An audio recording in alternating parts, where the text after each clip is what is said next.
Você já parou para pensar em como suas atitudes podem refletir diretamente seu relacionamento com Deus?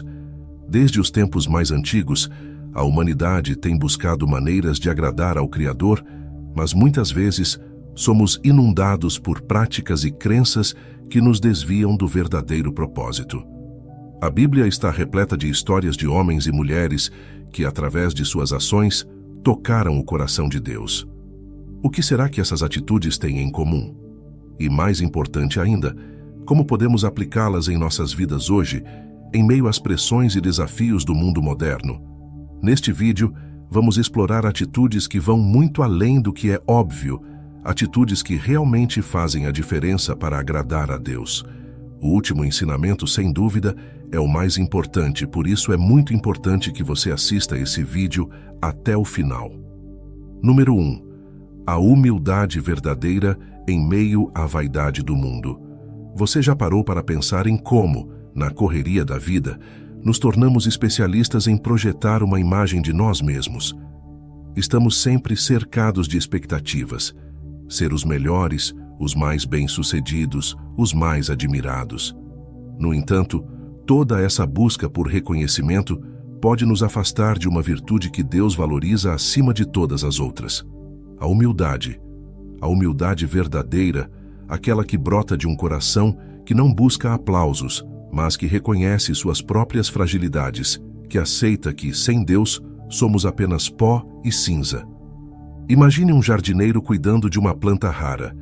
Ele não se preocupa em ser visto, aplaudido ou admirado por seu trabalho. O foco está no crescimento da planta, não em seu reconhecimento. Assim é o coração humilde. Ele se foca no crescimento que agrada a Deus, não no brilho que os outros possam ver. A verdadeira humildade se constrói quando paramos de competir uns com os outros, quando entendemos que nossa missão é florescer diante de Deus e não diante dos homens. O rei Davi é um dos maiores exemplos de humildade nas Escrituras. Mesmo sendo o rei mais poderoso de Israel, ele nunca se envaideceu de sua posição. Ele sabia que o trono, o poder, as vitórias, tudo vinha de Deus. Quando pecou gravemente, ele não tentou se justificar ou encobrir seu erro. Ao contrário, ele se lançou aos pés de Deus em arrependimento genuíno, como lemos no Salmo 51, versículo 17. O sacrifício agradável a Deus é o espírito quebrantado. Um coração quebrantado e contrito, ó Deus, não desprezarás. Davi sabia que sua posição ou poder nada valiam se seu coração não estivesse em total rendição a Deus. Agora, pense no oposto da humildade, a vaidade. A vaidade é como uma máscara que usamos para esconder nossas fraquezas. Nos faz acreditar que somos maiores do que realmente somos, que temos controle sobre tudo, que nosso sucesso depende exclusivamente de nós. Mas quanto mais nos apegamos à vaidade, mais nos distanciamos do propósito de Deus. E essa máscara pesa, sufoca, nos isola de quem realmente somos. Quando buscamos a vaidade, estamos construindo um castelo de areia, onde o vento de qualquer desafio pode derrubar tudo em um instante. Jesus, o Filho de Deus, deixou um exemplo ainda mais poderoso. Sendo o próprio Deus, ele escolheu se humilhar, tornando-se servo, lavando os pés dos discípulos, perdoando aqueles que o perseguiam. Em Filipenses capítulo 2, versículos 5 a 7, Paulo descreve a humildade de Cristo. Tende em vós o mesmo sentimento que houve também em Cristo Jesus, que, sendo em forma de Deus, não teve por usurpação ser igual a Deus, mas esvaziou-se a si mesmo, tomando a forma de servo, fazendo-se semelhante aos homens. Se o próprio Jesus escolheu o caminho da humildade, quem somos nós para agir de forma diferente? A humildade que agrada a Deus não é uma falsa modéstia ou a simples aceitação de que não somos tão bons assim. Não. É a disposição sincera de reconhecer que nossa vida, nossos dons, tudo o que somos e fazemos, vem de Deus. E isso nos liberta. Quando tiramos o peso de ser perfeitos, de ser aplaudidos, abrimos espaço para que Deus opere livremente em nossas vidas. A humildade é, portanto, um lugar de descanso, onde encontramos paz, sabendo que Deus está no controle de todas as coisas. Abra mão da necessidade de impressionar. Largue a ânsia de ser reconhecido. A verdadeira grandeza, aos olhos de Deus, está naqueles que não têm medo de se abaixar, de servir, de se render a Ele. E ao contrário do que o mundo pensa, é na humildade que encontramos nossa maior força. Pois como Jesus nos ensinou, os últimos serão os primeiros, e os primeiros serão os últimos. Mateus capítulo 20, versículo 16. A humildade verdadeira, então, não é fraqueza, mas poder. Um poder que não se exibe, mas que transforma vidas, que nos aproxima do coração de Deus. Número 2. A busca pela justiça em um mundo de injustiças. Você já se sentiu impotente diante das injustiças ao seu redor? Vivemos em um mundo onde a corrupção, a ganância e o egoísmo parecem dominar, onde o direito dos mais fracos é ignorado e a voz dos oprimidos é sufocada. Mas é justamente nesse cenário de caos e desordem que Deus nos chama a algo grandioso: sermos agentes da sua justiça. Não a justiça que o mundo conhece, baseada em vingança ou retribuição, mas a justiça que nasce do coração de Deus, que reflete seu amor, sua verdade e sua compaixão. A justiça de Deus é uma justiça que restaura, que cura, que defende os que não têm quem os defenda.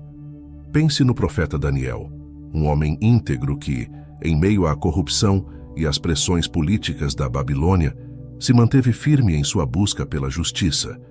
Daniel não se deixou corromper pelo sistema, não se dobrou às imposições de um reino que ia contra os princípios de Deus. Mesmo sabendo que sua fidelidade a Deus poderia lhe custar a vida, como quando foi jogado na cova dos leões, ele escolheu a justiça divina em vez da segurança humana. No livro de Daniel, capítulo 6, versículo 10, lemos que, quando Daniel soube que o decreto tinha sido publicado, foi para casa, para o seu quarto no andar de cima, onde as janelas davam para Jerusalém, e 3 vezes por dia ele se ajoelhava e orava, agradecendo ao seu Deus como costumava fazer. A busca pela justiça que agrada a Deus vai muito além de lutar por causas sociais, embora isso também seja importante. Ela começa no coração. A justiça de Deus exige que sejamos íntegros em nossos pequenos atos diários, que sejamos justos em nossas palavras, nas decisões que tomamos, na maneira como tratamos os outros. Não se trata apenas de corrigir grandes injustiças globais, mas de viver de forma justa em todas as áreas da vida, nos pequenos detalhes que muitas vezes passam despercebidos. Ser justo é tratar os outros como Deus os trataria, com respeito, dignidade e compaixão. É oferecer misericórdia onde o mundo oferece julgamento. É defender os que são injustiçados, sem esperar nada em troca. No livro de Miqueias, capítulo 6, versículo 8, Deus nos ensina: Ele te declarou, ó homem, o que é bom e o que o Senhor pede de ti, senão que pratiques a justiça, ames a misericórdia e andes humildemente com o teu Deus. Praticar a justiça de Deus é mais do que seguir regras, é viver de acordo com o seu caráter. Agora pense em como essa busca por justiça pode ser desafiadora em nosso dia a dia. Vivemos em uma sociedade que constantemente nos convida a escolher o caminho mais fácil, a nos silenciar diante do erro para evitar conflitos, a pensar apenas em nós mesmos. Mas, como seguidores de Cristo, somos chamados a ser diferentes. A justiça de Deus é contracultural. Ela nos leva a defender o que é certo, mesmo quando isso é impopular, mesmo quando isso nos custa algo. É preciso coragem para ser justo em um mundo que recompensa a injustiça. Muitas vezes, isso significa ir contra a corrente, dizer não quando todos estão dizendo sim, e colocar o bem do próximo acima do próprio interesse. É a justiça que Jesus demonstrou quando, em vez de condenar a mulher adúltera, ofereceu a ela uma segunda chance. João, capítulo 8, versículos 3 a 11. Ele sabia que a verdadeira justiça vai além da aplicação fria da lei. Ela se preocupa em restaurar, em curar, em trazer de volta à vida o que foi destruído pelo pecado. Por isso, buscar a justiça que agrada a Deus é, em última análise, refletir o caráter de Cristo em tudo o que fazemos. Não podemos mudar todas as injustiças do mundo, mas podemos mudar a maneira como agimos diante delas. Podemos ser uma luz em meio à escuridão, uma voz para os que não têm voz. E ao fazer isso, estamos não apenas agradando a Deus, mas participando de sua obra de redenção no mundo. Número 3. Perdoar. Mesmo quando parece impossível, quando alguém nos machuca profundamente, a ideia de perdoar pode parecer uma missão impossível. O coração dói, a mente revive a ofensa repetidas vezes, e o instinto humano nos leva a erguer barreiras, a nos proteger do outro. Mas é justamente nesse ponto que Deus nos desafia a algo maior, algo que transcende o entendimento humano: o perdão. Um perdão que não se limita a uma palavra ou gesto simbólico, mas que parte do mais íntimo do coração, libertando-nos do peso que a mágoa carrega e refletindo a graça de Deus em nós. Jesus nos deu um exemplo impressionante de perdão. Ele não perdoou apenas pequenos erros, mas perdoou enquanto estava pendurado na cruz em meio à dor, humilhação e injustiça. Em Lucas capítulo 23, versículo 34, ele disse: Pai, perdoa-lhes, pois não sabem o que estão fazendo. Esse não foi um perdão raso, mas um perdão profundo, dado àqueles que o torturavam, que o desprezavam, que tiravam sua vida injustamente. O perdão de Jesus na cruz é o padrão para nós. Perdoar, mesmo quando tudo em nosso coração grita para não fazê-lo. Mas como podemos perdoar quando a dor é tão grande? Talvez alguém tenha traído sua confiança, destruído seus sonhos ou causado um mal irreparável. A verdade é que, por nossas próprias forças, o perdão é inalcançável. Mas é aqui que a graça de Deus entra. O perdão, aos olhos de Deus, não é uma questão de justiça humana, mas de graça divina. Assim como Ele nos perdoou de uma dívida impagável, somos chamados a perdoar aqueles que nos ofenderam. No Evangelho de Mateus, capítulo 18, versículos 21 e 22, Pedro perguntou a Jesus: Senhor, quantas vezes deverei perdoar a meu irmão quando ele pecar contra mim? Até 7 vezes? E Jesus respondeu: Eu digo a você, não até 7, mas até 70 vezes 7. O perdão não significa que estamos dizendo que o que a pessoa fez foi certo. Perdoar não é validar o erro, mas libertar o nosso coração do peso da amargura. Quando não perdoamos, nos tornamos prisioneiros da nossa própria raiva, do ressentimento que nos consome pouco a pouco. É como carregar uma mochila cheia de pedras, que se torna mais pesada a cada dia. Ao perdoar, tiramos esse peso e nos abrimos para a cura que Deus quer trazer em nossa vida. O perdão não é para quem nos ofendeu, é para nós. Ele nos liberta. É claro que, muitas vezes, o processo do perdão não acontece de forma instantânea. Existem mágoas que levam tempo para cicatrizar, e Deus entende isso. Mas o primeiro passo é decidir perdoar. A partir dessa decisão, Deus começa a trabalhar em nosso coração, transformando nossa dor em redenção. E à medida que liberamos o perdão, encontramos paz. O apóstolo Paulo, em sua carta aos Efésios, capítulo 4, versículo 32, nos ensina: Sejam bondosos e compassivos uns para com os outros, perdoando-se mutuamente, assim como Deus os perdoou em Cristo. Perdoar é um dos maiores atos de fé. Ao perdoar, confiamos em Deus para lidar com a justiça e as consequências, deixando de lado o desejo de vingança. A justiça divina é perfeita, e o que Deus nos pede é que lancemos fora o desejo de retribuir o mal com o mal e confiemos que Ele é o único juiz verdadeiro. Perdoar é entregar o controle a Deus, e isso agrada profundamente ao coração dele. A mágoa nos prende ao passado, mas o perdão nos projeta para o futuro. A cada vez que escolhemos perdoar, nos tornamos mais parecidos com Cristo, que não guardou rancor, que não alimentou a dor, mas que ofereceu amor incondicional até mesmo àqueles que o crucificaram. Quando o perdão parece impossível, é aí que a graça de Deus se torna mais poderosa.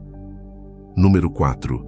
A sinceridade em meio à cultura da falsidade. Vivemos em uma época em que as aparências dominam. Redes sociais, ambientes de trabalho, círculos sociais, tudo parece girar em torno de uma imagem cuidadosamente fabricada.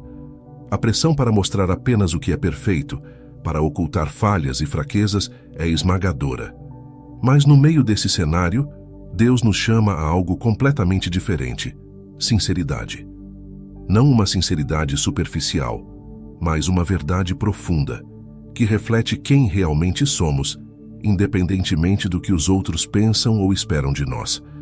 Quando olhamos para a história de Ananias e Safira, em Atos, capítulo 5, versículos 1 a 10, vemos como a falsidade pode nos afastar de Deus. Eles venderam uma propriedade e decidiram reter parte do dinheiro para si mesmos, mas tentaram enganar os apóstolos, fingindo que estavam dando tudo. O problema não estava em dar uma parte, mas em mentir sobre isso. Pedro, cheio do Espírito Santo, confrontou Ananias e perguntou: Ananias, como você permitiu que Satanás enchesse o seu coração a ponto de você mentir ao Espírito Santo e guardar para si uma parte do dinheiro que recebeu pela propriedade?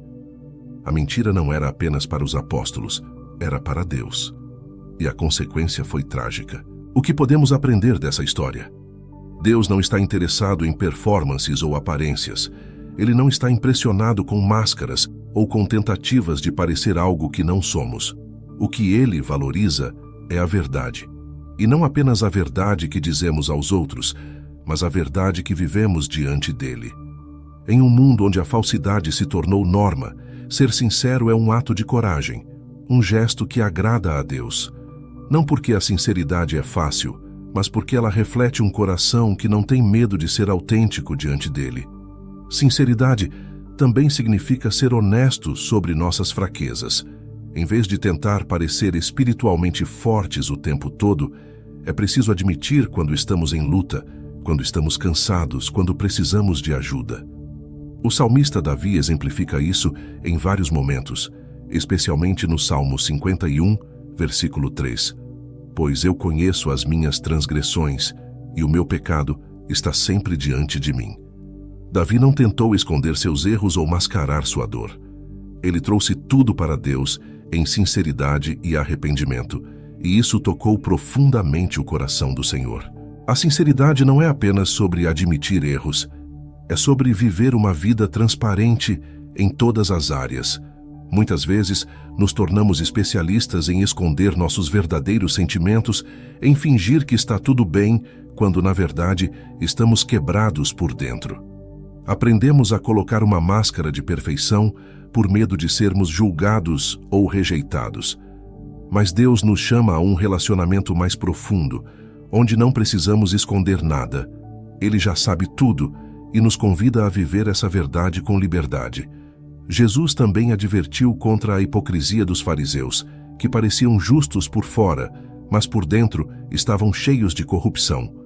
Em Mateus capítulo 23, versículo 27, ele diz: Ai de vocês, mestres da lei e fariseus, hipócritas! Vocês são como sepulcros caiados, bonitos por fora, mas por dentro estão cheios de ossos de mortos e de toda impureza. Essa é uma advertência poderosa para nós. Não adianta ter uma aparência impecável de espiritualidade se por dentro estamos longe de Deus. A sinceridade começa em nossos corações e se reflete em cada aspecto de nossas vidas. A cultura da falsidade oferece uma falsa segurança, uma sensação de controle, mas é apenas uma ilusão. Quando vivemos tentando agradar aos outros ou manter uma imagem, nos distanciamos de quem realmente somos e, pior ainda, nos distanciamos de Deus. A sinceridade, por outro lado, nos aproxima dele, porque é um reflexo do nosso desejo de viver na luz da sua verdade. Deus nos convida a ser sinceros, a viver de maneira autêntica, sem fingimentos ou máscaras. Isso agrada ao coração dele, porque mostra que confiamos em sua graça, que sabemos que ele nos aceita como somos, sem precisar de disfarces. Não há liberdade maior do que viver na verdade diante de Deus, sem medo, sem reservas. Número 5. A coragem de manter-se firme em sua fé. Diante das pressões e desafios da vida, quantas vezes você se sentiu tentado a abandonar sua fé ou fazer concessões para se adequar ao que o mundo exige? Em uma sociedade que frequentemente se opõe aos princípios do Evangelho, a coragem de manter-se firme na fé é uma das atitudes mais poderosas que podemos ter. Ser fiel a Deus em meio às adversidades não é apenas uma questão de convicção, é uma demonstração de coragem que agrada profundamente ao coração dele. Quando olhamos para a história dos apóstolos, vemos homens comuns enfrentando situações extraordinárias com uma fé inabalável. Pedro e João, por exemplo, enfrentaram o Sinédrio, o conselho religioso mais poderoso da época, após curarem um homem em nome de Jesus. Foram ameaçados e pressionados a parar de pregar, mas sua resposta foi de uma coragem que transcende o medo. Em Atos capítulo 4, versículos 19 e 20, eles disseram: "Julguem os senhores mesmos se é justo aos olhos de Deus obedecer aos senhores e não a Deus, pois não podemos deixar de falar do que vimos e ouvimos." Essa coragem de manter-se fiel, mesmo diante da ameaça de prisão e morte, é uma inspiração para todos nós. A coragem de permanecer firme na fé não significa a ausência de medo, mas sim a capacidade de seguir em frente, mesmo quando o medo está presente. É saber que, mesmo que o mundo tente nos fazer desviar, a nossa confiança está em Deus e não nas circunstâncias. O profeta Daniel é outro exemplo clássico dessa coragem. Ele não apenas manteve sua fé em meio à Babilônia pagã, mas orou abertamente a Deus, mesmo quando foi proibido por decreto real. Daniel sabia que isso poderia custar sua vida, mas sua fidelidade a Deus era mais importante que sua própria segurança. No capítulo 6 do livro de Daniel, vemos que sua coragem foi recompensada quando Deus o salvou da cova dos leões. Não era a força de Daniel que o mantinha firme, mas sua fé inabalável no Deus que ele servia. Mas o que significa, na prática, manter-se firme na fé? Significa não negociar nossos valores, mesmo quando isso nos coloca em desvantagem. Significa ser honesto em um ambiente que recompensa a desonestidade, tratar os outros com compaixão quando a sociedade promove a indiferença e confiar em Deus quando todos ao nosso redor nos dizem para desistir. Manter-se firme na fé é como uma árvore que, mesmo em meio a tempestades, mantém suas raízes profundamente fincadas no solo. As tempestades virão, mas não seremos abalados, porque estamos firmes na rocha que é Cristo. A sociedade moderna nos oferece várias oportunidades para abandonar nossa fé. Às vezes, são as pequenas concessões, uma mentira aparentemente inofensiva, um comportamento que parece aceitável porque todos fazem. Outras vezes, são desafios maiores, uma perda inesperada, uma crise financeira, uma doença, uma traição. Em momentos como esses, a coragem de permanecer firme é o que nos sustenta. Como o apóstolo Paulo disse em 2 Timóteo, capítulo 4, versículo 7. "Combati o bom combate, terminei a corrida, guardei a fé."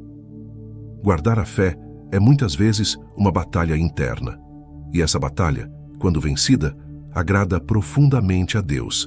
Jesus nos alertou que seguir a Ele não seria fácil. Ele disse em João, capítulo 16, versículo 33. "Neste mundo vocês terão aflições, contudo tenham ânimo. Eu venci o mundo." A coragem de manter-se firme na fé não é baseada em nossa própria força, mas na certeza de que Jesus já venceu o mundo.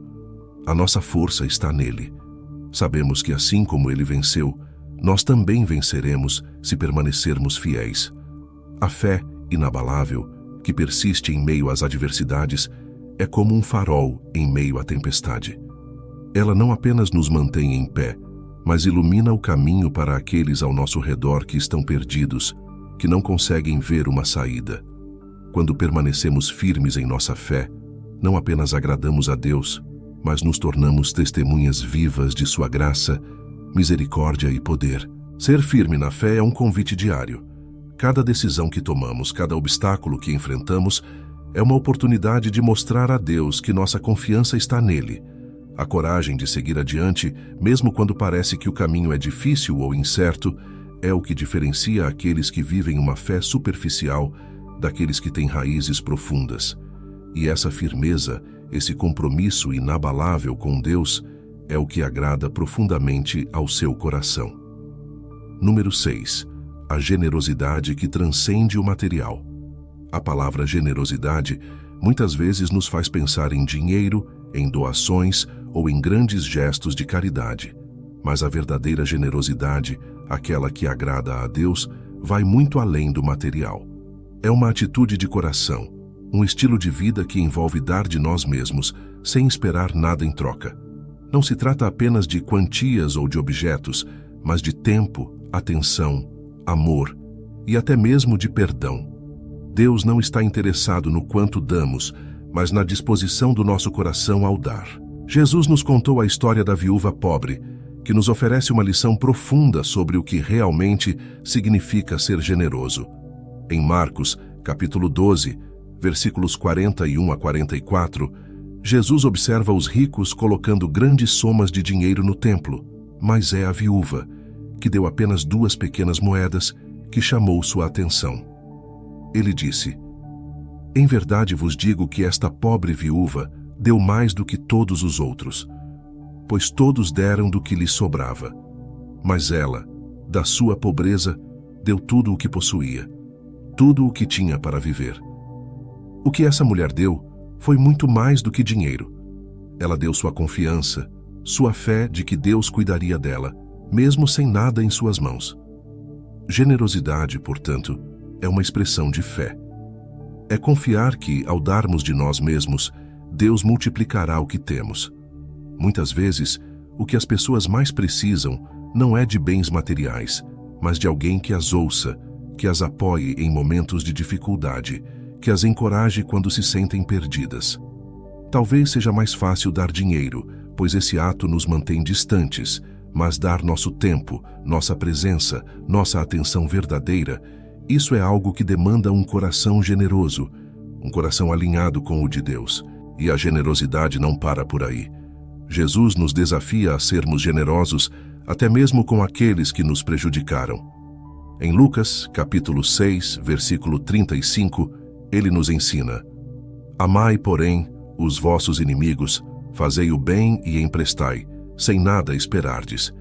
E será grande o vosso galardão, e sereis filhos do Altíssimo, porque ele é benigno até para com os ingratos e maus."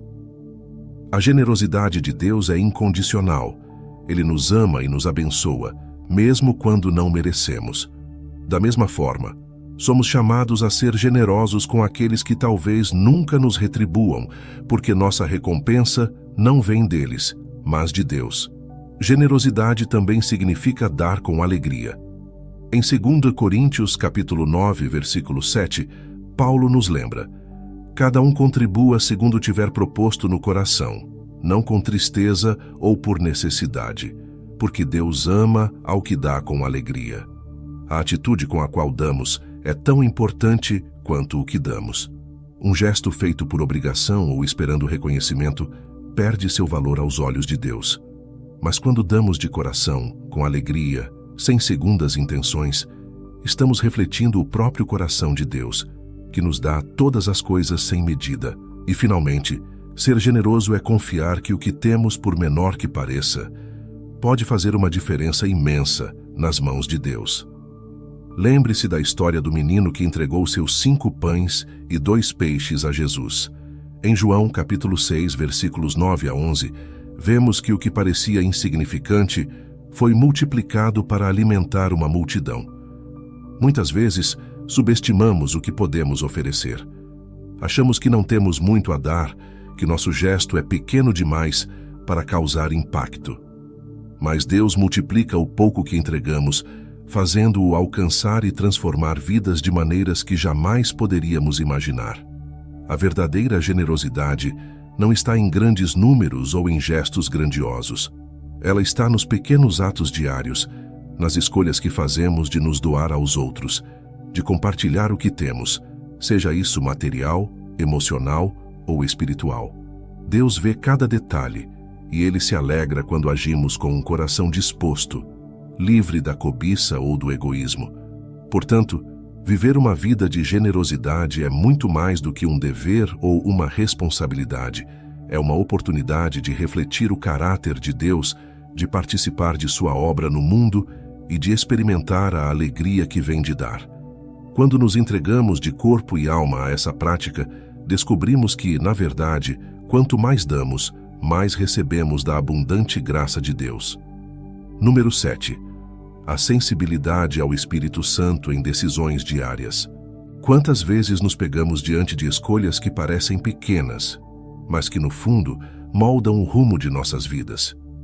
As decisões do dia a dia, como reagir a uma provocação, como usar nosso tempo, como tratar uma pessoa, podem parecer insignificantes, mas é nesses momentos que o Espírito Santo quer nos guiar. A sensibilidade ao Espírito Santo não se manifesta apenas em grandes momentos de revelação ou milagres.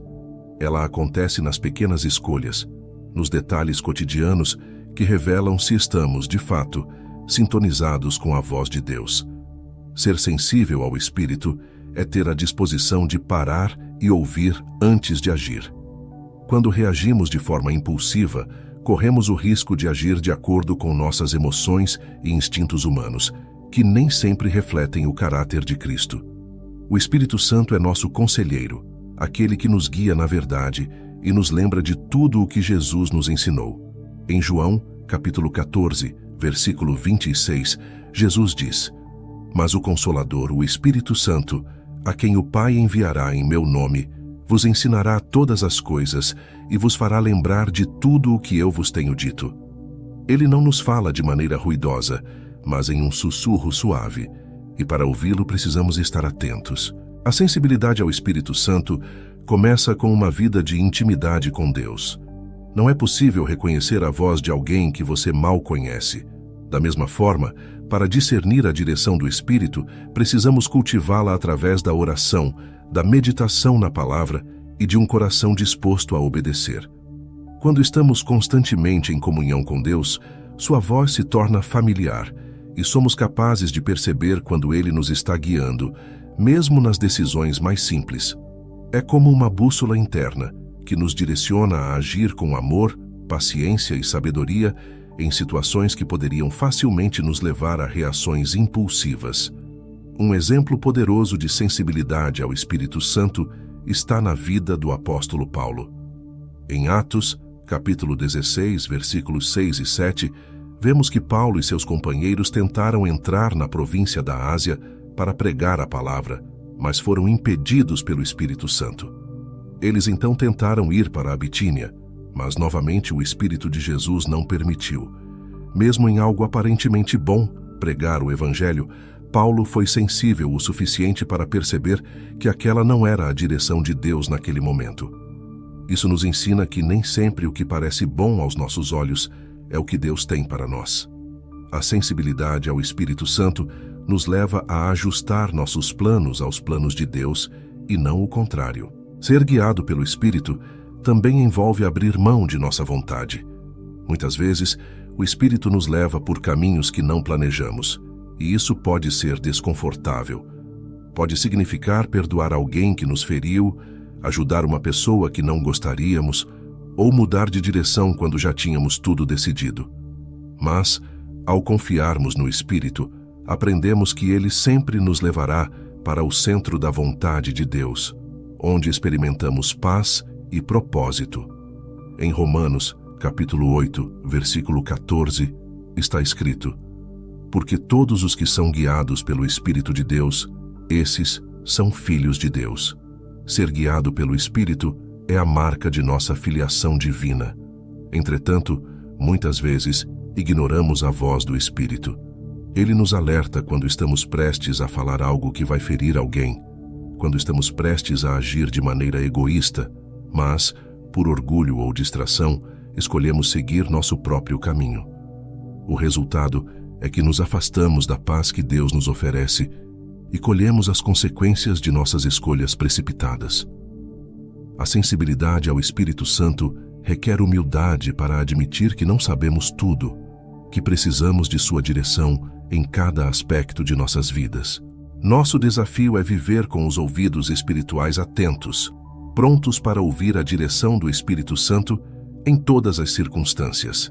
Isso pode se manifestar de maneiras sutis, uma sensação de paz que confirma que estamos no caminho certo, ou uma inquietação que nos alerta para repensar nossas ações. A sensibilidade ao Espírito é um presente precioso que Deus nos dá para que possamos viver segundo sua vontade em cada momento, em cada decisão, em cada palavra que proferimos. Portanto, a sensibilidade ao Espírito Santo não é uma opção, mas uma necessidade para todos que desejam agradar a Deus.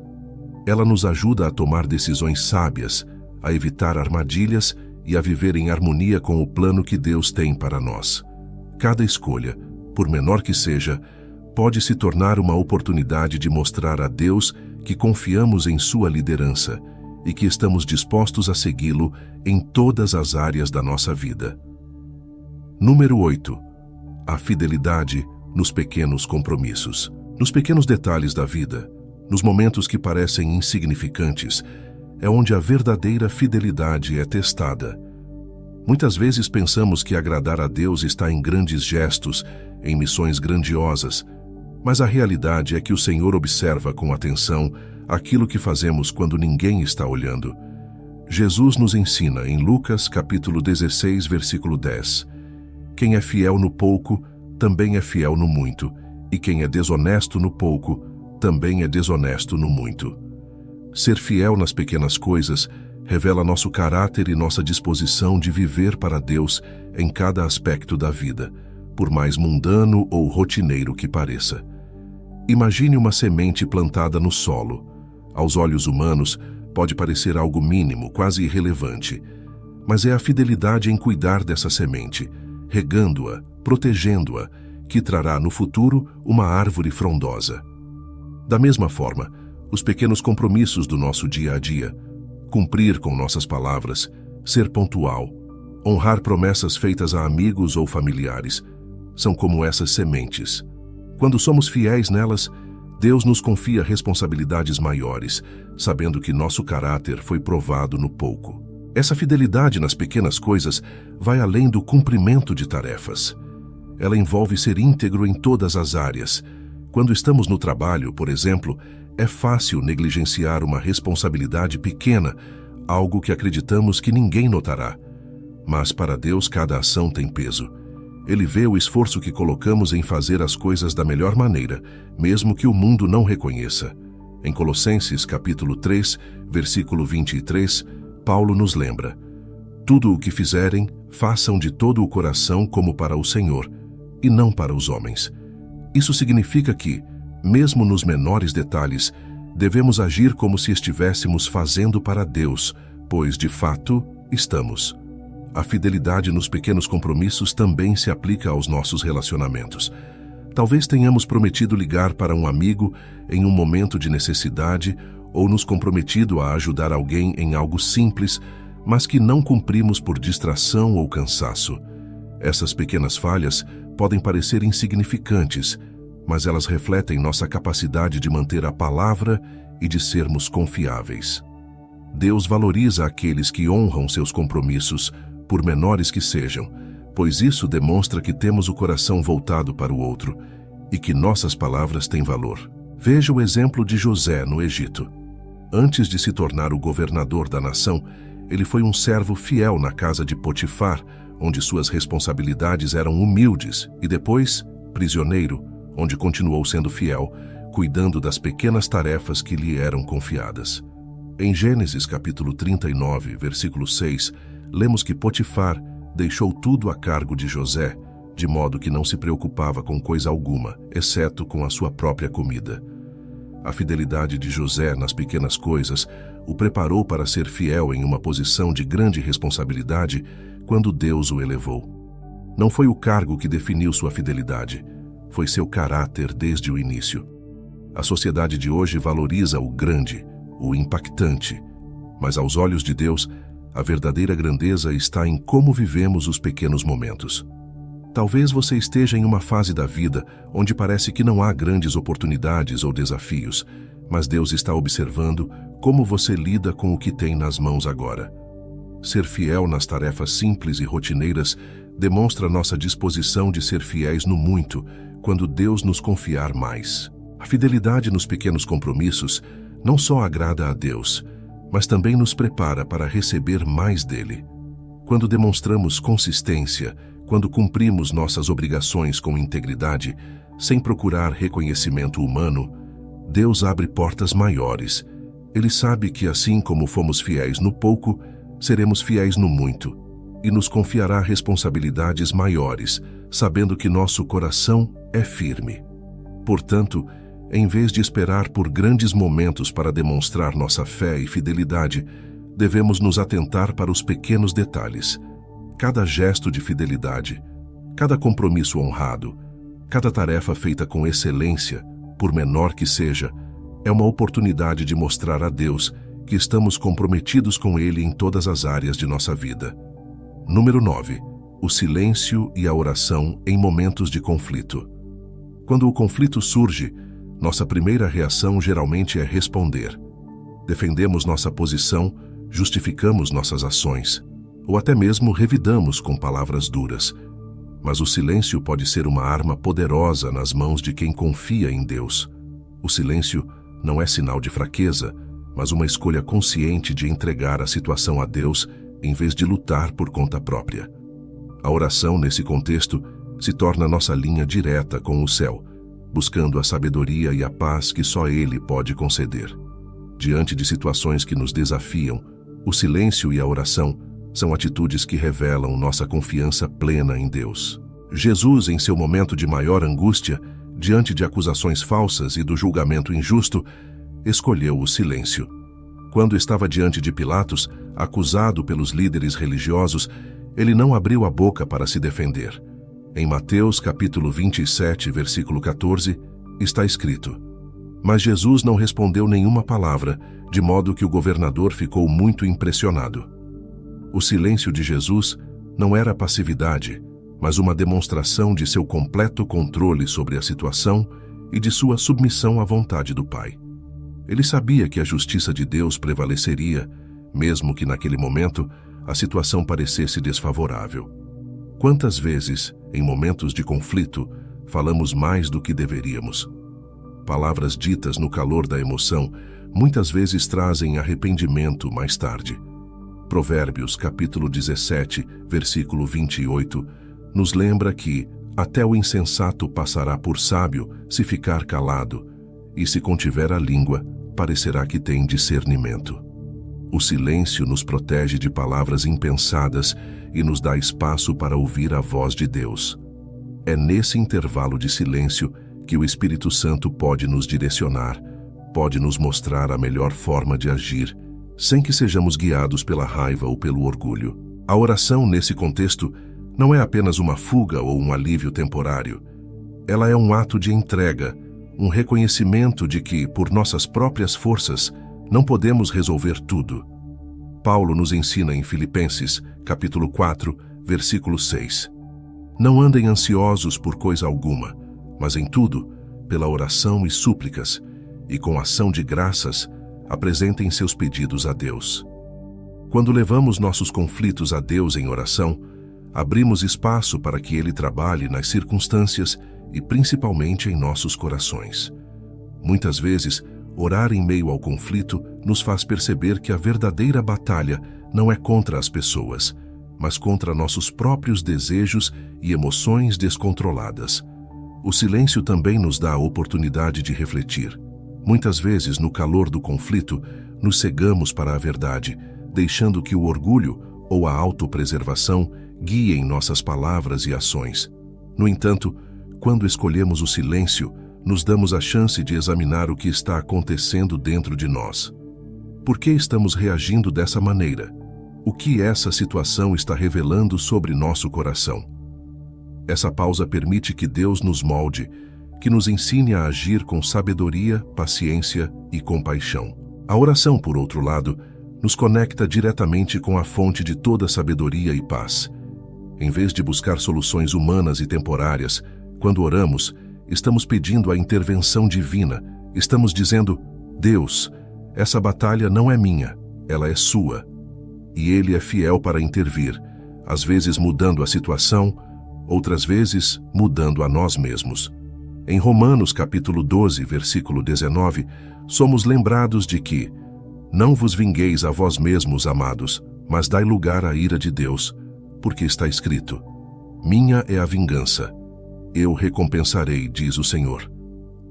Quando escolhemos o silêncio e a oração, estamos confiando que Deus, o justo juiz, cuidará de tudo a seu tempo. A sociedade valoriza quem tem a última palavra, quem vence debates, quem sempre se defende. Mas aos olhos de Deus, o verdadeiro vencedor é aquele que confia nele para lutar suas batalhas. A oração nos coloca no centro da vontade de Deus, enquanto o silêncio nos mantém longe de armadilhas emocionais e nos protege de decisões precipitadas. Quando escolhemos o silêncio e a oração, estamos vivendo pela fé, e essa é uma atitude que agrada profundamente ao coração de Deus. Por fim, o silêncio e a oração são atos de confiança. Quando nos calamos e oramos, estamos dizendo a Deus que confiamos nele mais do que em nossa própria capacidade de resolver conflitos. Estamos dizendo que Ele é o Senhor sobre nossas circunstâncias e que, por mais que as situações sejam difíceis, sua sabedoria, justiça e amor prevalecerão. Número 10. A paciência em meio à pressa da vida moderna. No ritmo frenético da vida moderna, a paciência se tornou uma virtude quase esquecida.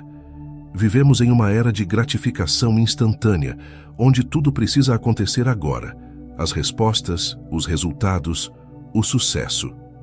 A pressão para obtermos tudo no menor tempo possível nos faz perder de vista uma das atitudes que mais agradam a Deus: a paciência.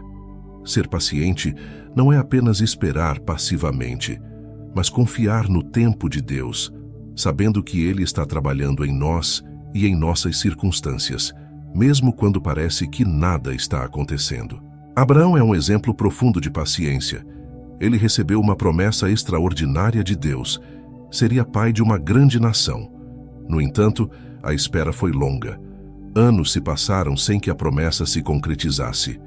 Durante esse tempo, Abraão teve a opção de desistir, de duvidar, ou de tentar acelerar o plano de Deus com seus próprios métodos, como fez ao ter um filho com Agar. Mas mesmo com falhas humanas, ele aprendeu que a promessa de Deus não falha. Em Gênesis, capítulo 21, versículos 1 e 2, finalmente lemos: O Senhor foi bondoso com Sara, como dissera, e fez por ela o que prometera. Sara engravidou e deu um filho a Abraão em sua velhice, na época fixada por Deus. O tempo de Deus é sempre perfeito, e a paciência de Abraão foi recompensada de uma forma que ele jamais poderia imaginar. A paciência que Deus nos chama a ter não é uma espera passiva, mas uma espera ativa e cheia de fé. É continuar confiando, mesmo quando os resultados não vêm no tempo que esperávamos. Em Romanos capítulo 8, versículo 25, Paulo nos lembra: Mas se esperamos o que não vemos, com paciência o aguardamos. A espera nos molda, nos fortalece e nos ensina a depender mais de Deus e menos de nossas próprias forças. Quando somos pacientes, reconhecemos que Deus está no controle, que Ele vê o que nós não vemos e que seu plano é maior do que qualquer coisa que possamos planejar para nós mesmos. Em meio à pressa da vida moderna, a impaciência nos faz tomar decisões precipitadas, baseadas no medo de perder oportunidades ou no desejo de controlar o que está além do nosso alcance.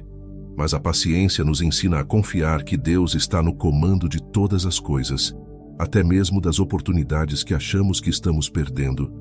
Em vez de agir por impulso, a paciência nos dá sabedoria para agir no tempo certo, conforme a vontade de Deus. A sociedade valoriza a pressa, o fazer tudo ao mesmo tempo, o alcançar o sucesso rapidamente. Mas Deus opera de maneira diferente.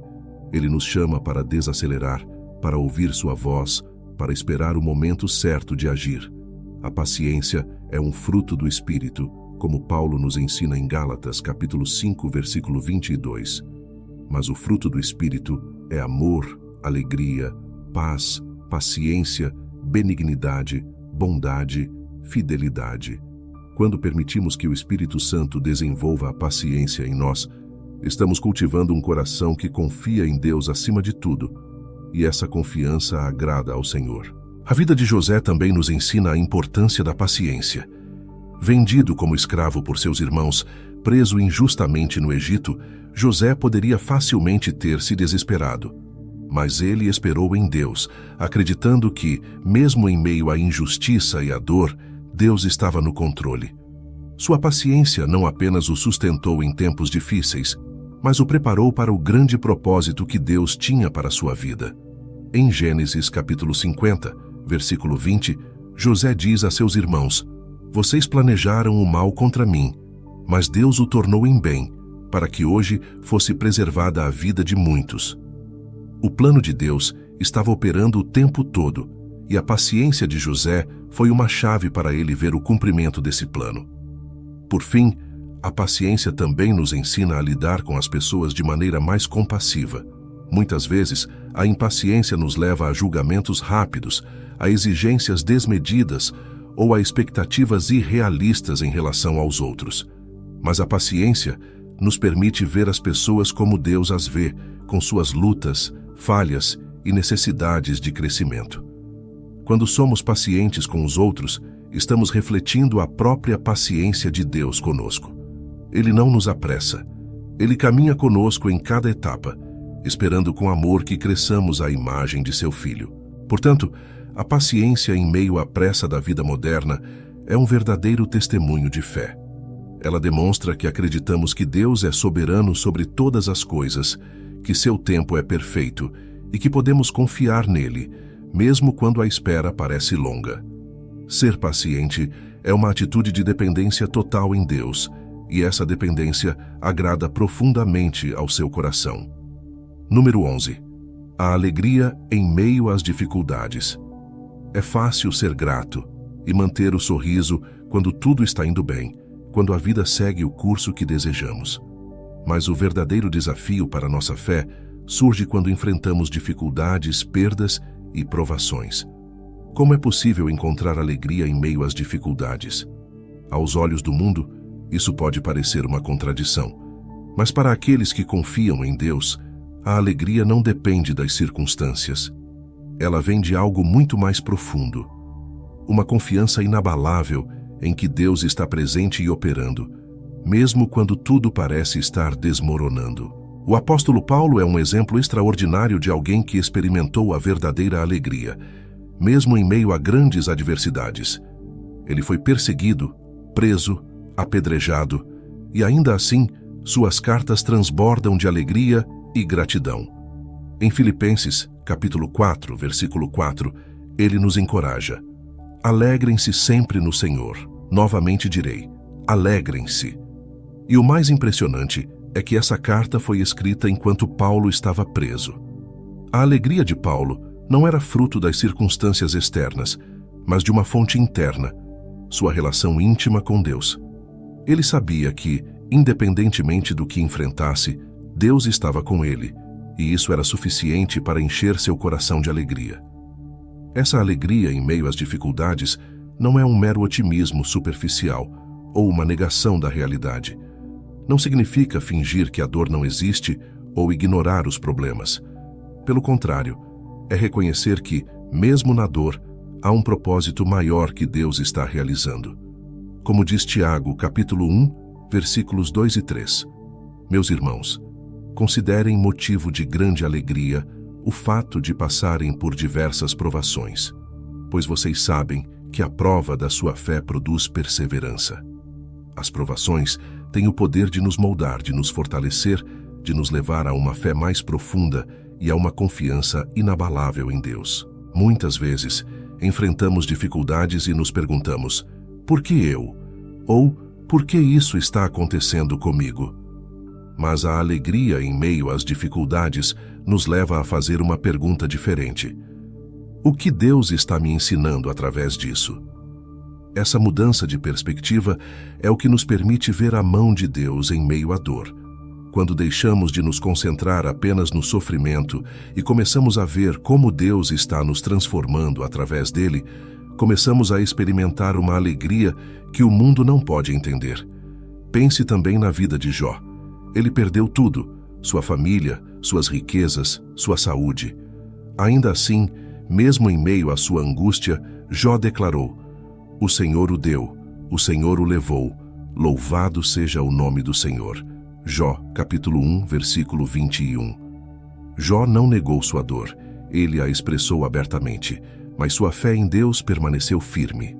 A alegria que Jó demonstrou não era uma emoção passageira, mas uma confiança de que Deus era soberano sobre sua vida, mesmo em meio ao sofrimento.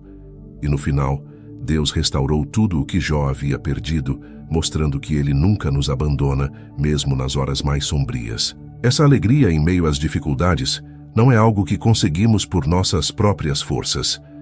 Ela é fruto do Espírito Santo agindo em nós. Paulo, em Gálatas, capítulo 5, versículo 22, nos lembra que a alegria é um dos frutos do Espírito.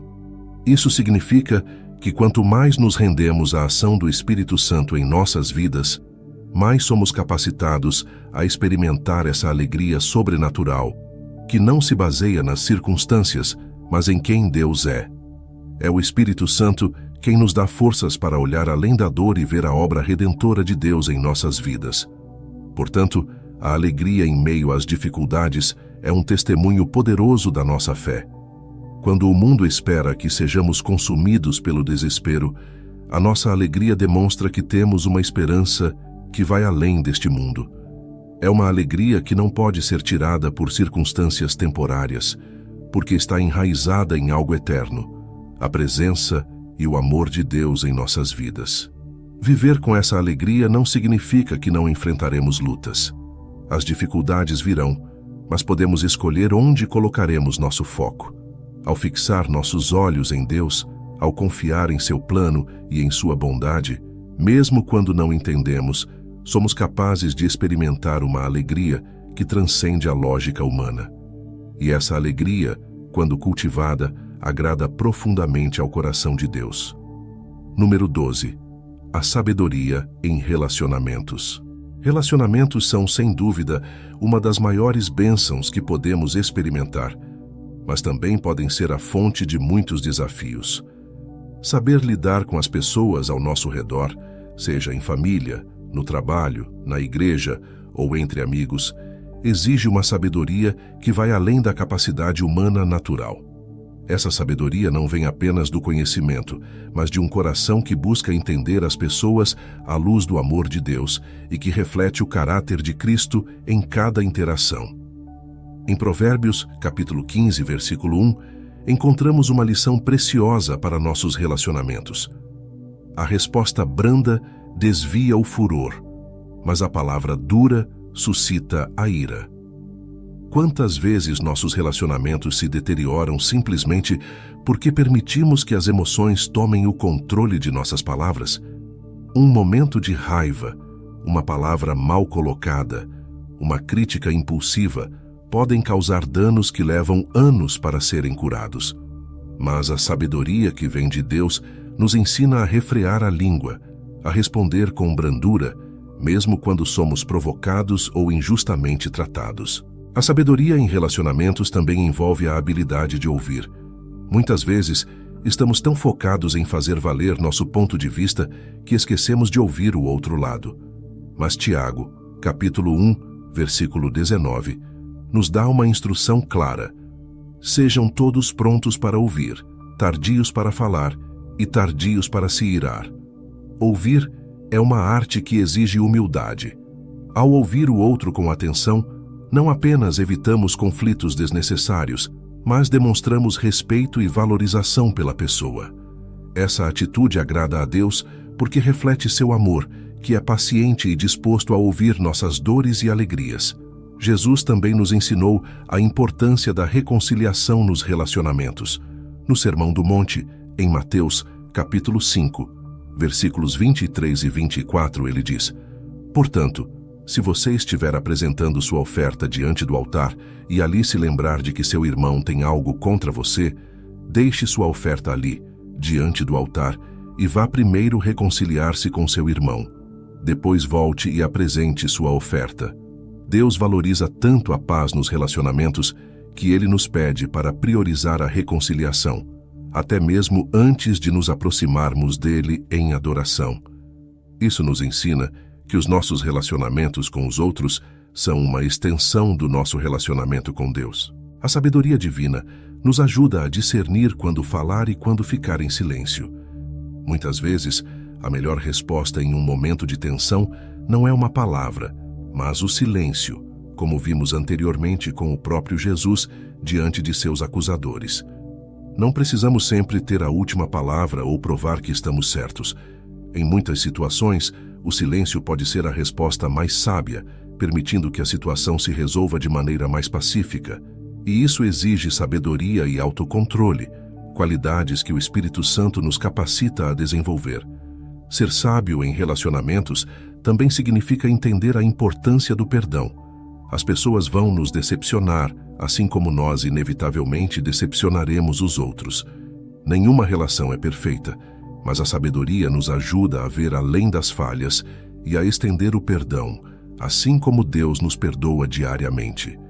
Em Colossenses capítulo 3, versículo 13, Paulo nos exorta: suportem-se uns aos outros e perdoem as queixas que tiverem uns contra os outros.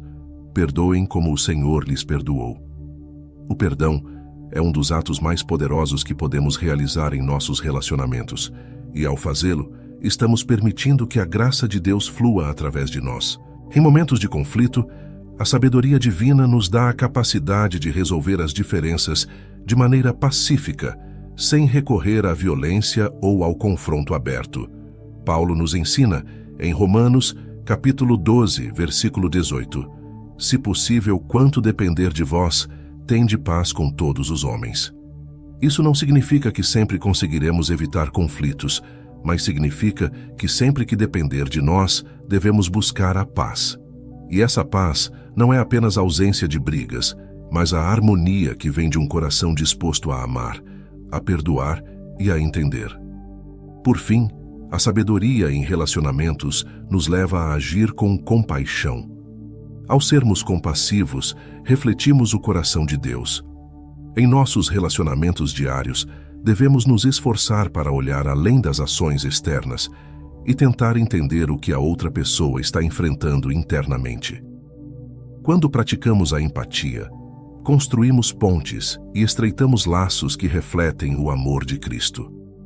Jesus nos ensinou a tratar os outros da maneira que gostaríamos de ser tratados, e essa regra de ouro, encontrada em Mateus, capítulo 7, versículo 12, deve ser um norte para todos os nossos relacionamentos. Portanto, a sabedoria em relacionamentos não é algo que conquistamos de uma vez. É um aprendizado contínuo, uma caminhada constante de humildade, paciência e amor. Quando permitimos que Deus nos guie em nossas interações com os outros, nossos relacionamentos se tornam uma expressão do seu amor e da sua graça. Número 13. O respeito pelas diferenças e o amor ao próximo. Em um mundo tão fragmentado, onde divisões e conflitos são alimentados por diferenças de opinião, cultura e crenças, Deus nos chama a algo muito mais elevado: respeitar as diferenças e amar ao próximo, independentemente de quem ele seja. O respeito verdadeiro não é simplesmente tolerar o outro, mas enxergá-lo com o valor que Deus lhe atribui, reconhecendo que, assim como nós, cada pessoa foi criada à imagem e semelhança de Deus. Jesus nos deixou um exemplo extraordinário ao lidar com pessoas de diferentes origens e contextos, sem jamais discriminar ou excluir. Um dos exemplos mais impactantes foi quando ele interagiu com a mulher samaritana no poço, conforme narrado em João, capítulo 4, versículos 7 a 9. Para os judeus, os samaritanos eram um povo desprezado, e homens judeus sequer falavam com mulheres em público. Mas Jesus, quebrando todas as barreiras sociais e culturais, ofereceu a essa mulher não apenas diálogo, mas o dom da vida eterna. Ele nos mostrou que o amor transcende as barreiras culturais, de gênero e de preconceito. Amar ao próximo não é apenas um mandamento teórico, mas uma prática diária que exige intencionalidade e esforço. Em Mateus, capítulo 22, versículos 37 a 39. Jesus nos dá o maior mandamento: ame o Senhor, o seu Deus, de todo o seu coração, de toda a sua alma e de todo o seu entendimento. Este é o primeiro e maior mandamento, e o segundo é semelhante a ele: ame o seu próximo como a si mesmo. Esse amor ao próximo, no entanto, não é baseado em sentimentos temporários ou simpatia. Ele é uma escolha diária de demonstrar o amor de Deus, até mesmo e especialmente àqueles que nos desafiam. Respeitar as diferenças significa compreender que Deus nos criou únicos, e isso inclui nossas experiências, opiniões e culturas. No entanto, em vez de permitir que essas diferenças nos separem, devemos enxergá-las como oportunidades para aprender e crescer. Paulo, em sua carta aos Romanos, capítulo 14, versículo 1, exorta: aceitem o que é fraco na fé, sem discutir assuntos controvertidos. Ele sabia que, no corpo de Cristo, haveria diferentes níveis de entendimento e práticas, mas que o mais importante era o amor e a unidade. Em vez de julgar ou criticar, somos chamados a acolher com respeito e paciência. O respeito pelas diferenças também nos ensina a praticar a humildade. Muitas vezes, achamos que nossas opiniões, crenças ou perspectivas são as corretas, e isso nos leva a desvalorizar ou desrespeitar os outros. No entanto, Filipenses capítulo 2, versículo 3, nos lembra: nada façam por ambição egoísta ou por vaidade, mas, humildemente, considerem os outros superiores a vocês mesmos. Quando praticamos a humildade, reconhecemos que podemos aprender com as diferenças e que o valor de uma pessoa não está em sua concordância conosco, mas no fato de que ela é amada por Deus. Jesus também nos chamou a um amor que vai além das convenções humanas. Ele nos desafiou a amar até mesmo nossos inimigos, aqueles que nos perseguem ou nos fazem mal. Em Mateus capítulo 5, versículo 44, ele diz: mas eu lhes digo, amem os seus inimigos e orem por aqueles que os perseguem. Este é um amor radical que desafia nossa natureza humana. Amar aqueles que nos tratam bem é fácil, mas amar aqueles que nos ferem ou que discordam de nós exige uma graça que só Deus pode conceder. No entanto, o respeito pelas diferenças e o amor ao próximo não significa comprometer a verdade do Evangelho. Jesus sempre falou a verdade em amor, e nós também somos chamados a fazer o mesmo. Em Efésios, capítulo 4, versículo 15, Paulo nos instrui: antes, seguindo a verdade em amor, cresçamos em tudo naquele que é a cabeça, Cristo. O respeito não nos impede de compartilhar a verdade, mas nos ensina a fazê-lo de maneira que honre a dignidade do outro, com gentileza e paciência. O amor ao próximo é a maior expressão de nossa fé. Quando amamos, mostramos que verdadeiramente conhecemos a Deus, pois Deus é amor. Em 1 João capítulo 4, versículo 8, está escrito: quem não ama não conhece a Deus, porque Deus é amor. Amar ao próximo e respeitar as diferenças não é algo opcional para o cristão. É a essência do que significa seguir a Cristo. O mundo verá Cristo em nós, não pelas nossas palavras ou doutrinas, mas pelo nosso amor, que é demonstrado em ações concretas de respeito, compaixão e serviço. Portanto, o respeito pelas diferenças e o amor ao próximo são atitudes que revelam o coração de Deus em nós. Quando escolhemos amar, independentemente de quem a pessoa seja ou do que ela tenha feito, estamos refletindo o próprio amor incondicional de Deus, que ama sem distinção. Esse amor não é apenas um sentimento, é uma decisão diária de ver as pessoas como Deus as vê e de tratá-las com a dignidade e o valor que Ele lhes atribui. Isso agrada profundamente ao coração de Deus. Número 14. A confiança em Deus em momentos de incerteza. Quando as incertezas da vida surgem, e elas inevitavelmente surgem, nossa fé é testada de maneiras profundas. Perder o controle sobre as circunstâncias pode gerar ansiedade, medo e até desespero. No entanto, é justamente nesses momentos de incerteza que Deus nos chama a confiar nele de maneira mais plena e total. A confiança em Deus não se baseia em entender o que está acontecendo ou ter todas as respostas, mas em acreditar que, independentemente do que vemos ou sentimos, Deus continua no controle, trabalhando todas as coisas para o nosso bem. Abraão é um dos maiores exemplos bíblicos de confiança em Deus em tempos de incerteza. Deus lhe prometeu uma terra e uma descendência, mas os anos se passaram e nada parecia acontecer. Ainda assim, Abraão continuou acreditando. Em Hebreus, capítulo 11, versículo 8, lemos: Pela fé, Abraão, quando chamado, obedeceu e dirigiu-se a um lugar que mais tarde receberia como herança, embora não soubesse para onde estava indo. Imagine a incerteza de deixar tudo para trás, sem saber o destino exato, apenas confiando em uma promessa divina. A confiança de Abraão não estava baseada nas circunstâncias, mas na fidelidade de Deus. Nos momentos de incerteza, é natural buscarmos respostas imediatas. Queremos ver o caminho à nossa frente claramente antes de darmos o próximo passo. Mas a fé não funciona assim.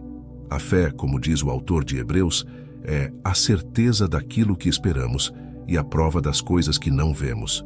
Hebreus, capítulo 11, versículo 1. Confiar em Deus é continuar caminhando, mesmo quando a estrada está encoberta pela neblina das incertezas. Deus, como um Pai amoroso, sabe exatamente onde nos levar, mesmo que para nós o caminho pareça incerto ou até assustador. José é vendido como escravo pelos próprios irmãos e depois preso injustamente no Egito, teve muitos momentos em sua vida onde tudo parecia desmoronar. Durante anos, ele viveu uma incerteza quase insuportável, sem saber quando ou se seus sonhos se realizariam. No entanto, ele continuou confiando em Deus. No final, em Gênesis capítulo 50, versículo 20, José declara aos seus irmãos: Vocês planejaram o mal contra mim, mas Deus o tornou em bem, para que hoje fosse preservada a vida de muitos. O tempo todo, Deus estava orquestrando algo maior do que José poderia ter imaginado. E isso só foi possível porque ele confiou em Deus, mesmo quando tudo parecia perdido. A confiança em Deus nos momentos de incerteza exige que deixemos de lado nosso desejo de controle. Queremos saber o que vem a seguir. Queremos ter todas as respostas, mas Deus nos chama a descansar em sua sabedoria, que é muito maior do que a nossa. Provérbios, capítulo 3, versículos 5 e 6 nos ensina: Confie no Senhor de todo o seu coração e não se apoie em seu próprio entendimento.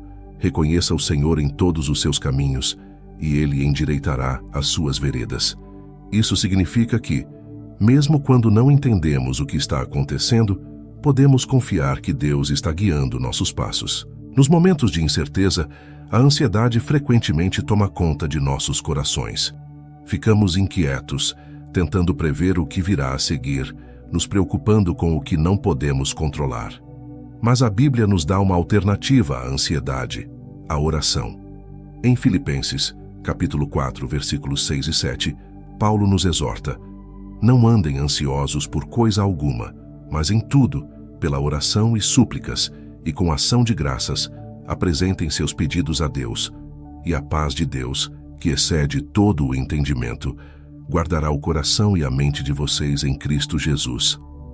Quando entregamos nossas preocupações a Deus, Ele nos dá sua paz, uma paz que vai além das circunstâncias e nos permite descansar em sua soberania.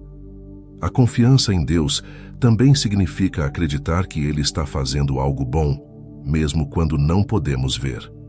Romanos, capítulo 8, versículo 28, nos garante: Sabemos que Deus age em todas as coisas para o bem daqueles que o amam, dos que foram chamados segundo o seu propósito.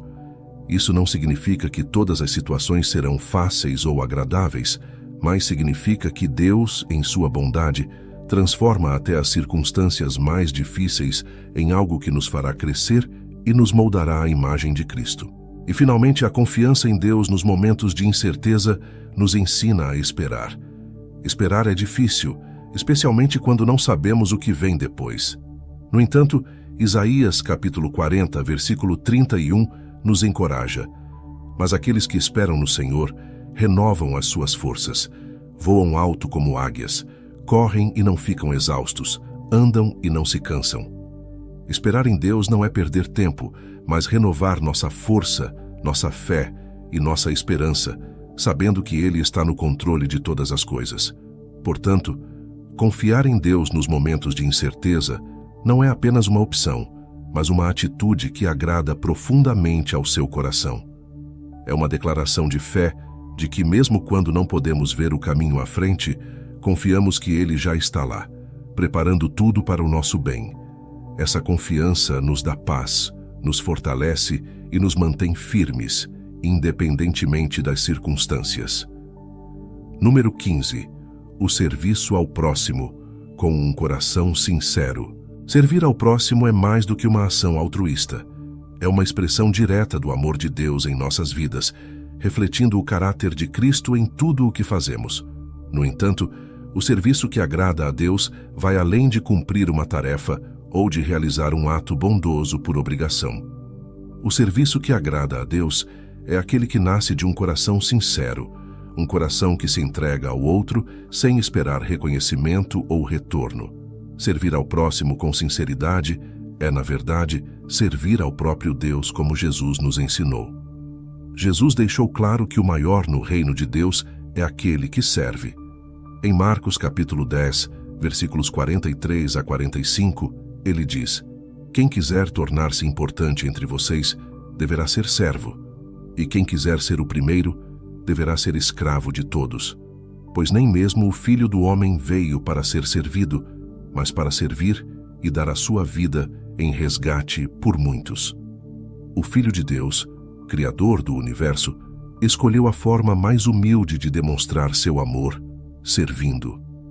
E essa deve ser a nossa postura diante do próximo. A verdadeira grandeza não está no poder ou na posição, mas na capacidade de abaixar-se para elevar os outros. O serviço sincero também envolve empatia, a capacidade de se colocar no lugar do outro, de sentir a dor do próximo e agir de acordo. Em Filipenses capítulo 2, versículo 4, Paulo nos ensina: "Cada um cuide, não somente dos seus interesses, mas também dos interesses dos outros." Quando servimos com esse coração empático, demonstramos que o amor de Deus em nós nos leva a olhar além de nossas próprias necessidades e a buscar o bem dos que estão ao nosso redor. É essa atitude de cuidado genuíno que faz com que o nosso serviço tenha um impacto verdadeiro e duradouro. Jesus também nos deu o exemplo perfeito de serviço ao lavar os pés dos seus discípulos, um gesto que, na cultura daquela época, era reservado aos servos. Em João, capítulo 13, versículos 14 e 15, ele diz: "Agora que eu, Senhor e Mestre, lavei os seus pés, vocês também devem lavar os pés uns dos outros. Eu lhes dei o exemplo para que vocês façam como lhes fiz." Jesus, o Mestre, o Rei, colocou-se na posição mais humilde para ensinar que o serviço não é sobre posição, mas sobre o coração. Servir com sinceridade é deixar de lado o orgulho, o ego e qualquer sentimento de superioridade, e se entregar ao outro, da mesma forma que Cristo fez por nós. Além disso, o serviço sincero não busca reconhecimento. Muitas vezes, em nosso mundo, somos tentados a fazer boas ações esperando algo em troca: elogios, visibilidade ou até mesmo benefícios pessoais. No entanto, Jesus nos alerta sobre isso em Mateus, capítulo 6, versículos 2 a 4. "Quando, pois, deres esmola, não faças tocar trombeta diante de ti, como fazem os hipócritas, para serem glorificados pelos homens. Em verdade vos digo que eles já receberam a sua recompensa. Mas quando tu deres esmola, não saiba a tua mão esquerda o que faz a direita, para que a tua esmola fique em secreto, e teu Pai, que vê em secreto, te recompensará." O verdadeiro serviço ao próximo é aquele que é feito sem alarde, em silêncio, apenas para agradar ao Pai, e não para impressionar as pessoas. O serviço também pode envolver sacrifícios. Nem sempre é conveniente ou fácil ajudar os outros. Muitas vezes, servir significa abrir mão do nosso tempo, recursos ou conforto para abençoar alguém. Mas é nesse sacrifício que mostramos o amor de Cristo. Em Romanos, capítulo 12, versículo 1, Paulo nos exorta: Portanto, irmãos, rogo-lhes pelas misericórdias de Deus, que se ofereçam em sacrifício vivo, santo e agradável a Deus. Este é o culto racional de vocês. Oferecer nossas vidas em serviço ao próximo é uma forma de culto, uma maneira prática de adorar a Deus. Finalmente, o serviço sincero não é apenas para aqueles que nos tratam bem ou que são fáceis de amar. Jesus nos chama a servir até mesmo aqueles que nos são difíceis, aqueles que talvez não mereçam nosso esforço aos olhos humanos. Em Lucas capítulo 6, versículo 35, ele diz: Amai, porém, os vossos inimigos, fazei o bem e emprestai, sem nada esperardes em troca, e grande será a vossa recompensa, e sereis filhos do Altíssimo, porque ele é benigno até para com os ingratos e maus. Quando servimos sem discriminação, estamos refletindo o amor incondicional de Deus, que ama a todos, independentemente de seus méritos. Servir com um coração sincero é viver como Cristo viveu.